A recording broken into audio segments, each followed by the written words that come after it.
Hello students, मेरे YouTube channel sociology by S B Singh में आपका स्वागत है। मैं आज आप लोगों के लिए BA first year second semester sociology 2023 के लिए फर्स्ट यूनिट का जो ऑब्जेक्टिव टाइप क्वेश्चन बन सकता है, मैं उसको लेकर के आया हूं। आपके पेपर का नाम है society in India, structure, organisation and change. Unit first में जो चीज़ें पढ़नी है उसको देख लेते हैं। The structure and composition of Indian society, village, town, city, rural urban linkage. भारतीय समाज की संरचना एवं रचना, गांव, कस्बा, नगर, ग्रामीण नगरीय संपर्क। अब देर न करते हुए हम लोग क्वेश्चन शुरू कर देते हैं। निम्नलिखित में से किसने सर्वप्रथम सामाजिक संरचना की अवधारणा का प्रयोग किया है? तो ये अवधारणा दिया है, तो इसमें जो ऑप्शन है ऑगस्ट काम्टे, दुर्खिम, स्पेंसर, उपरोक्त में से कोई नहीं। तो इसकी जो अवधारणा दिया है सामाजिक संरचना की वो है हर्बर्ट स्पेंसर। ये ऑप्शन सी सही है। तो मनुष्य एक सामाजिक प्राणी है, यह किसका कथन है? इसमें जो ऑप्शन है प्लेटो, मार्क्स, मैकाइवर और अरस्तु। तो इसमें से जो आपका ऑप्शन जो सही है वो है अरस्तु।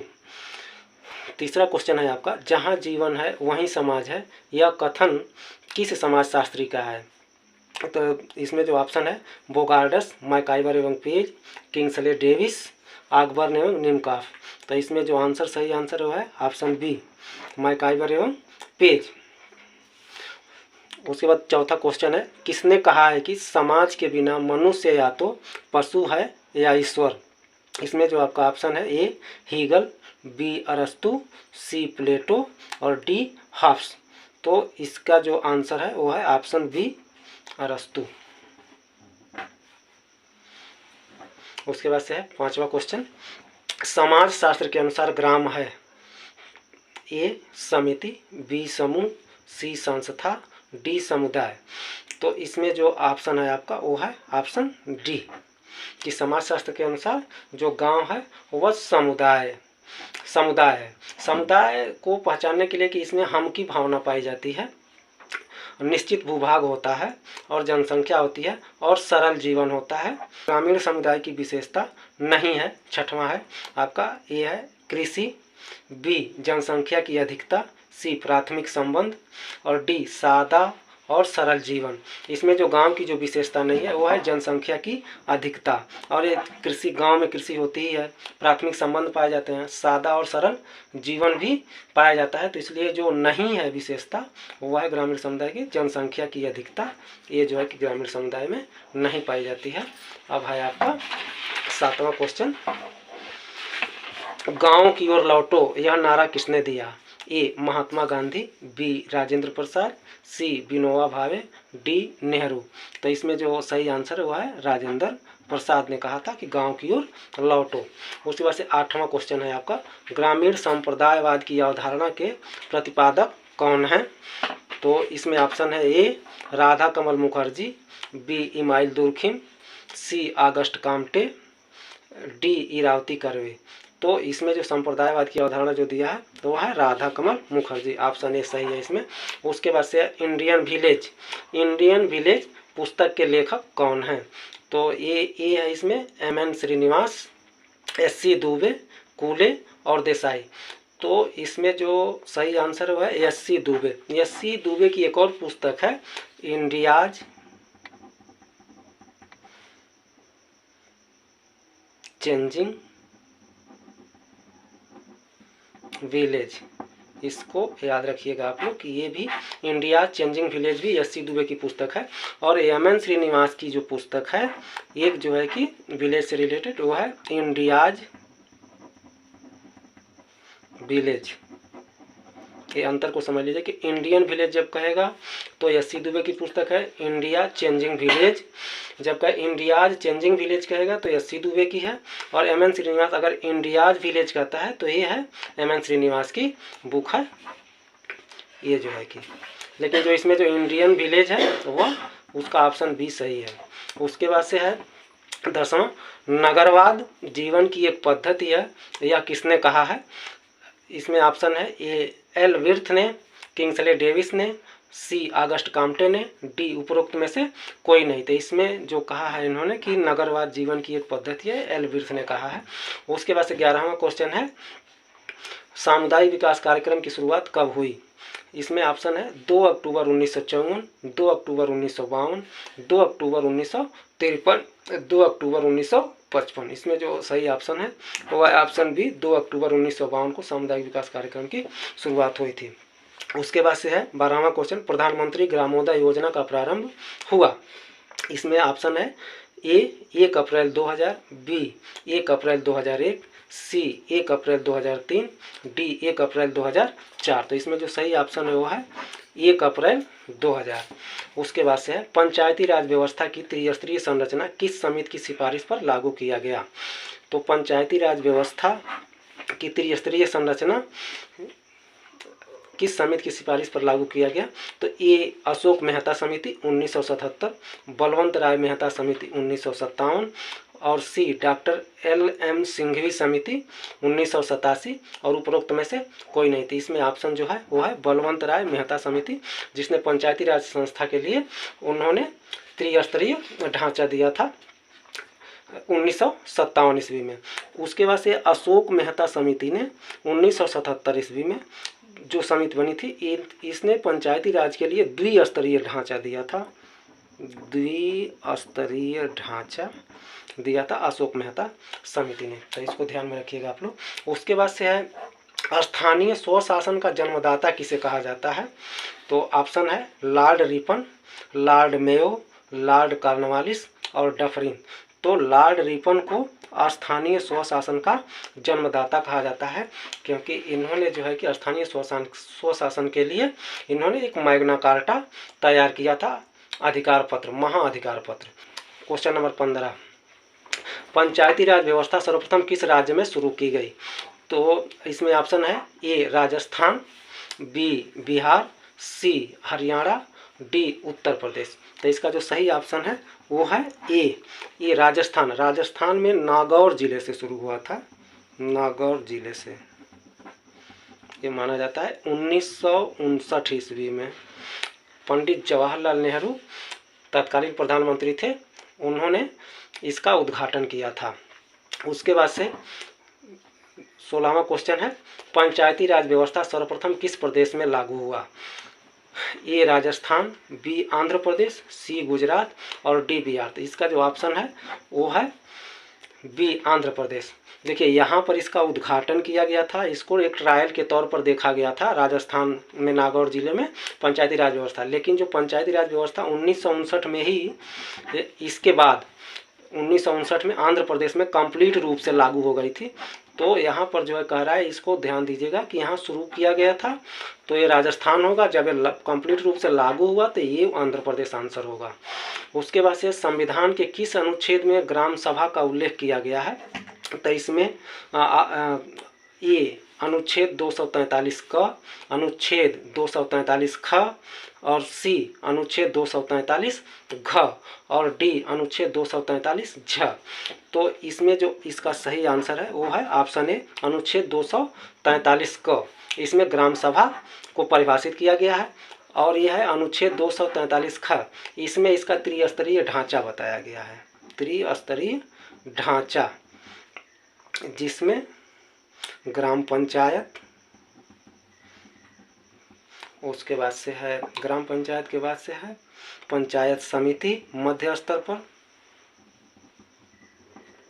पंचायत समिति, और जो तीसरा है जिले स्तर पर है वो है जिला परिषद। ये ख में बताया गया है। उसके बाद से अनुच्छेद 243 घ, इसके अंतर्गत 243 घ में अनुसूचित जातियों और जनजातियों की जनसंख्या के आधार पर पंचायतों में आरक्षण का प्रावधान किया गया है, तथा महिलाओं के लिए 33% आरक्षण जो है सुरक्षित था, लेकिन इस समय बढ़ा करके 50% हो गया है महिलाओं के लिए। अनुच्छेद 243 घ में इसका जिक्र है। उसके बाद से अनुच्छेद 243 झ, इसमें वित्त आयोग के गठन की बात की जाती है, राज्य के वित्त आयोग की गठन, वित्त आयोग का गठन किया जाएगा ये पंचायती स्तर पर, जो पंचायती राज संस्था है उसके स्तर पर। उसके बाद से है 18वां किस संविधान संशोधन के द्वारा राज्यों में पंचायती राज व्यवस्था लागू की गई? तो इसमें ऑप्शन है 73वें संविधान संशोधन 1992, बी 69वें संविधान संशोधन द्वारा, सी 74वें संविधान संशोधन 1992 द्वारा और 91वें संविधान संशोधन द्वारा। तो इसमें जो ऑप्शन है वो है ए, 73वें संविधान संशोधन के द्वारा पंचायती राज व्यवस्था लागू की गई थी। इसको संवैधानिक दर्जा भी, पंचायती राज संस्था को 73वें संविधान संशोधन के द्वारा दर्जा भी दिया गया था, संवैधानिक दर्जा प्राप्त हुआ था। प्लस जो है इसमें 11वीं अनुसूची भी इसी संविधान संशोधन के द्वारा संविधान में अलग से जोड़ा गया था, 11वीं अनुसूची भी इसके अंतर्गत जोड़ा गया था। तो ये ध्यान में रखिएगा आप लोग। उसके बाद से है क्वेश्चन नंबर 19, किस संविधान संशोधन के द्वारा नगरीय प्रशासन के लिए संविधान में 12वीं अनुसूची जोड़ी गई? तो इसमें ऑप्शन है 74वें संविधान संशोधन 1992, 73वें संविधान संशोधन 1992, 84वां संविधान संशोधन और 86वां संविधान संशोधन। इसमें जो आपका आंसर है वो है 74वां संविधान संशोधन। इसके द्वारा नगरीय प्रशासन के लिए 12वीं अनुसूची जोड़ी गई है। तो इसमें जो है कि इसका जिक्र है नगरीय प्रशासन के लिए। उसके बाद से क्वेश्चन नंबर 20, नगरीय प्रशासन के लिए संविधान के 12वीं अनुसूची में कितने कार्य सौंपे गए हैं?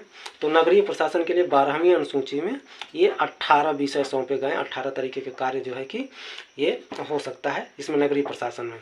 उसके बाद से है 21वां, 11वीं अनुसूची में पंचायतों को कितने कार्य सौंपे गए हैं? तो 11वीं अनुसूची जो है ये पंचायती राज संस्था है, ग्रामीण स्तर पर है। तो इसके लिए जो है कि इसमें कितने विषय सौंपे गए हैं? तो ए 30, बी 18, सी 29 और डी 20। इसमें जो ऑप्शन सी है इसमें 29 विषय रखे गए हैं 11वीं अनुसूची में। उसके बाद से वर्ष 2011 की जनगणना के अनुसार भारत में नगरीकरण संख्या का कितना प्रतिशत है? ए 30%, बी 31.2%, सी 33% और डी 38%। तो इसमें जो ऑप्शन सही है वह 31.2% नगरीय जनसंख्या निवास करती है। कुल जनसंख्या का 31.2% जनसंख्या निवास करती है। उसके बाद से है क्वेश्चन नंबर 23,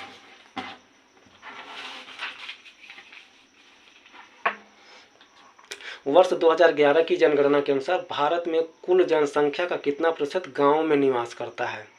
तो इसमें ऑप्शन है 68.8%, 70.2%, सी 77.8% और डी 75.8%।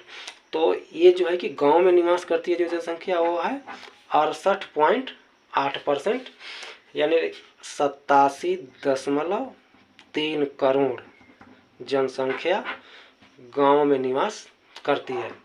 वर्ष 2011 की जनगणना के आधार पर नगरों में कितनी जनसंख्या निवास करती है? इसमें ए 36.8 करोड़, बी 37.7 करोड़, सी 39.3 करोड़ और डी उपरोक्त में से कोई नहीं। तो यह है ऑप्शन बी सही है, 37.7 करोड़ जनसंख्या नगरों में निवास करती है 2011 की जनगणना के अनुसार। वर्ष 2011 की जनगणना के आधार पर गांव में कितनी जनसंख्या निवास करती है? तो यह है 68.9 करोड़, बी 70.4 करोड़, सी 87.3 करोड़ और डी 90.2 करोड़। तो ये ऑप्शन सी सही है, 87.3 करोड़। उसके बाद से है 26वां क्वेश्चन, 2011 की जनगणना के आधार पर मिलेनियम नगरों की संख्या कितनी है? ऑप्शन ए 50, बी 53, सी 55 और डी 58। तो इसमें जो सही आंसर वो है ऑप्शन बी, यानी 53 नगर हैं 2011 की जनगणना के अनुसार मिलेनियम नगर। मिलेनियम नगरों से तात्पर्य यह है कि इसमें जो है कि 10 लाख से अधिक जनसंख्या निवास करती है। 10 लाख से अधिक जनसंख्या वाले नगर को हम मिलेनियम नगर कहते हैं, मिलेनियम सिटी कहा जाता है। तो उसमें जो है कि संख्या है 53। इसका ऑप्शन जो है कि बदल भी सकता है, जैसे कि कह देगा 20 से अधिक, 30 से अधिक, 40 से अधिक और एक कह देगा 50 से अधिक। तो ये आपको बिल्कुल एकदम मैंने क्लियर डाटा बताया कि 53 नगर हैं 2011 की जनगणना के अनुसार मिलेनियम नगरों की श्रेणी में आते हैं 53। तो इसमें 50 से अधिक भी कहेगा तो ऑप्शन अपने स्वविवेक से आप लोग लगा सकते हैं। उसके बाद से है 27वां क्वेश्चन, वर्ष 2011 की जनसंख्या के अनुसार भारत में लिंगानुपात कितना है? ए 943, बी 933 और सी 945 और डी 919। तो 2011 की जनगणना के अनुसार जो लिंगानुपात है वो है 943। लिंगानुपात से तात्पर्य कि 1000 पुरुषों पर महिला जनसंख्या, महिला जनसंख्या को देखा जाता है 943 है, यानी महिलाओं की संख्या 1000 पुरुषों पर 943 है। और ये ऑप्शन बी है 933, ये 2001 की जनगणना के अनुसार है। ये जो है कि 1000 पुरुषों पर 933 महिलाएं थी 2001 की जनगणना के अनुसार। और अगर लिंगानुपात की बात करें तो भारत में लिंगानुपात यानी शिशु लिंगानुपात ये 919 है। शिशु का मतलब होता है 0 से 5 वर्ष के बच्चे। इसमें जो है कि 2011 की जनगणना के अनुसार शिशु लिंगानुपात 0 से 5 वर्ष वाले ये 919 है।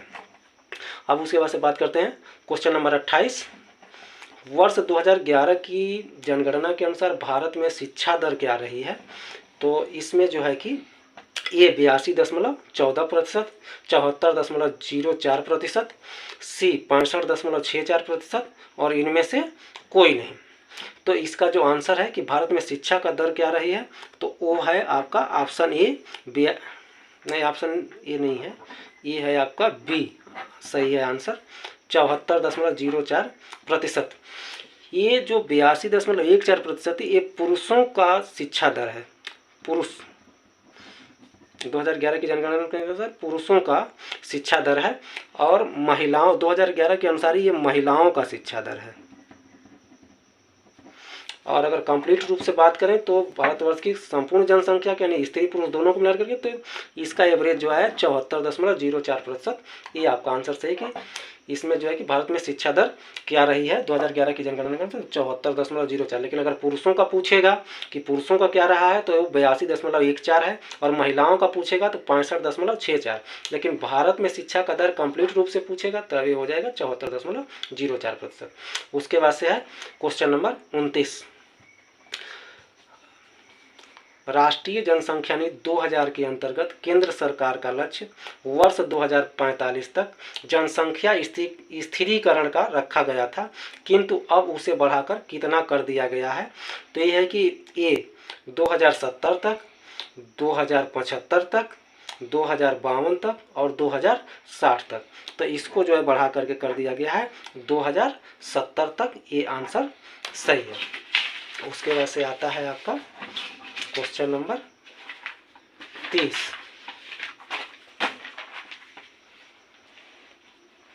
क्वेश्चन नंबर 30, सर्वोदय शब्द का सर्वप्रथम उल्लेख किसने किया?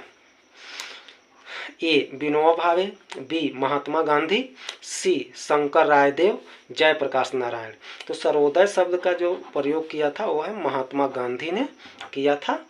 जो रस्किन की एक पुस्तक थी, रस्किन की पुस्तक थी, उसमें जो है कि उन्होंने इसका गुजराती में अनुवाद करके सर्वोदय शब्द गढ़ा था। तो सर्वप्रथम प्रयोग महात्मा गांधी ने किया था सर्वोदय शब्द का।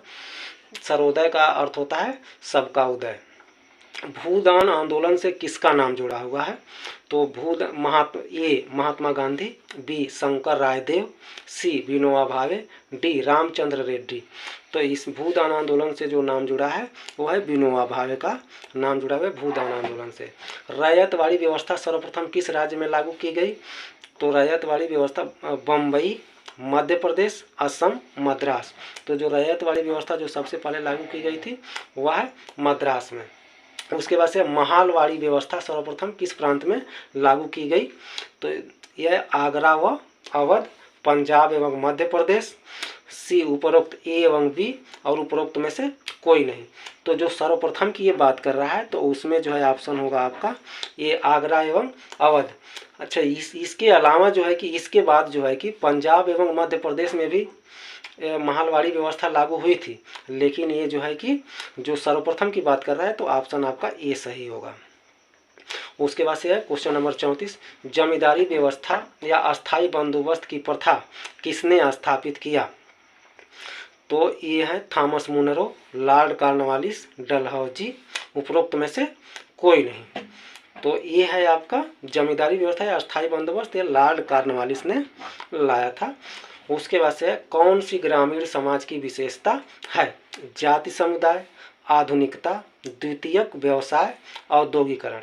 तो जो गांव की जो विशेषता पाई जाती है वह है जातियों का समुदाय। उसके बाद से आधुनिकता, ये नगरीय समुदाय की विशेषता है। और जो उद्योग धंधे लगाएंगे औद्योगिकरण हो रहा है, यह नगरीय समुदाय की विशेषता है। और द्वितीयक जो व्यवसाय है यह भी जो है कि नगरीय समुदाय की विशेषता है।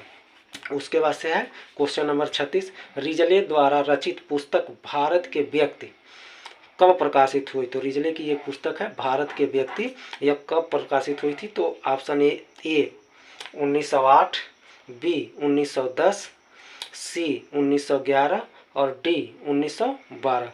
तो ये 1908 में प्रकाशित हुई थी, रिजले की पुस्तक है। उसके बाद से हम देखते हैं क्वेश्चन नंबर 37। क्वेश्चन नंबर 37, निम्नलिखित में से कौन सी एक विशेषता नगर से संबंधित नहीं है? ए सांस्कृतिक भिन्नताएं, अनौपचारिक संबंध, विकसित प्रौद्योगिकी और प्रतिस्पर्धा। इसमें जो ऑप्शन है आपका कि ये कह रहा है कौन सी एक विशेषता नगर से संबंधित नहीं है, यानी नगर की विशेषता नहीं है। तो यह अनौपचारिक संबंध, क्योंकि यहाँ पर औपचारिक संबंध पाया जाता है, फॉर्मल रिलेशन पाया जाता है। और ये सब सांस्कृतिक भिन्नता है, विकसित प्रौद्योगिकी और प्रतिस्पर्धा है, नगरीय समुदाय की या नगरीय जीवन की विशेषता मानी जाती है। उसके बाद से क्वेश्चन नंबर 38, निम्नलिखित में से कौन सी कसौटी कस्बे के निर्धारण का आधार है? तो ऑप्शन ए कम से कम 75% व्यक्ति गैर कृषि कार्यों से आजीविका उपार्जित करते हों। ऑप्शन बी जनसंख्या का घनत्व 300 व्यक्तियों से कम न हो। ऑप्शन सी उस स्थान की आबादी कम से कम 50,000 हो। और ऑप्शन डी इनमें से कोई नहीं। तो इसमें जो कस्बे की जो कसौटी है वह है कि उसमें कम से कम 75% जनसंख्या जो है गैर कृषि कार्य यानी कृषि का काम न करते हों, वह दूसरे माध्यम से जो है कि अपने आजीविका कमाते हो। तो ऑप्शन ये जो है कि ये कस्बे की कसौटी है, 75% व्यक्ति गैर कृषि कार्यों में लगे हुए होते हैं। उसके बाद से क्वेश्चन नंबर 39, भारत में निम्नलिखित में से किस आधार पर गांव को परिभाषित किया जा सकता है? सामाजिक समरूपता, सामाजिक गतिशीलता, गैर कृषि व्यवसाय, औपचारिक संबंध। तो ये गांव को परिभाषित करने के लिए सामाजिक समरूपता, उसमें गांव में क्या होता है कि एक रूपता पाई जाती है, लोगों के जीवन में एक रूपता पाई जाती है। लेकिन सामाजिक गतिशीलता ये नगरीय समाज की विशेषता है, औपचारिक संबंध भी नगरीय समाज की विशेषता है, और गैर कृषि व्यवसाय यानी कृषि के अलावा जो व्यवसाय होता है वो भी नगरों की विशेषता है।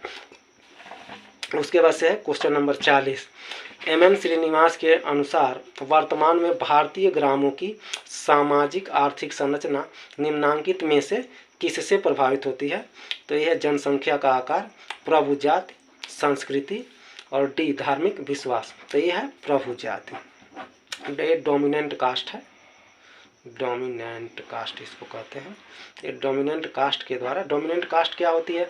डोमिनेंट कास्ट किसी भी समाज में होता क्या है गांव में कि वह जनसंख्या में अधिक हो और कृषि के अधिकतम भूभाग पर उसका कब्जा हो, यानी खेती बाड़ी उसके पास ज़्यादा हो, यानी ज़मीनों पर उसका कब्जा ज़्यादा हो जिस जाति का, और जनसंख्या में वह अधिक होती है। उसके अलावा वह ग्रामीण समुदाय में अधिकतम लोगों से अपनी बात मनवाने में सक्षम हो और उसकी राजनीतिक पकड़ हो, तो वह जो है प्रभु जाति के अंतर्गत आती है, उसको प्रभु जाति कहते हैं, डोमिनेंट कास्ट कहते हैं। उसके बाद से 41, क्वेश्चन नंबर 41, संस्कृतिकरण की अवधारणा किससे संबंधित है? M Srinivas, R.K. Mukherjee, S.C. Dubey, उपरोक्त में से कोई नहीं। तो संस्कृतिकरण की जो अवधारणा है वो एम श्रीनिवास की है। संस्कृतिकरण वह प्रक्रिया है जिसके द्वारा निम्न हिंदू जातियाँ अपने से उच्च हिंदू जातियों के जीवन शैली को अपनाती हैं और उसी के अनुसार आचरण करती हैं, तो यह प्रक्रिया संस्कृतिकरण कहलाती है। उसके बाद से क्वेश्चन नंबर 42, विकास में कौन सा भाग गांधीवादी पथ का नहीं है? तो गांधीवादी पथ की बात करते हैं विकास के लिए, तो सामाजिक न्यासिता, अहिंसा, सरकारी संघर्ष और रचनात्मक कार्य। तो इसमें जो ऑप्शन है वो है ऑप्शन सी जो है ये गांधीवादी पथ का नहीं है। नहीं तो सामाजिक न्यासिता यानी सामाजिक न्याय, अहिंसा और रचनात्मक कार्य ये सभी जो है कि गांधी जी द्वारा दिए गए थे विकास के मॉडल के रूप में। तो ये आपका जो है कि 42 क्वेश्चन है, हमने इसको समझा दिया। और यह जो है आपके फर्स्ट यूनिट से रिलेटेड इम्पॉर्टेंट क्वेश्चन है, इसी के अंतर्गत आपके पेपर में क्वेश्चन पूछे जाएंगे। अगर मेरी वीडियो अच्छी लगी हो तो मेरे चैनल को सब्सक्राइब, लाइक और शेयर कर दीजिए और बेल आइकन को दबा दीजिए ताकि हमारे वीडियो की नोटिफिकेशन आपको हमेशा मिलती रहे। धन्यवाद।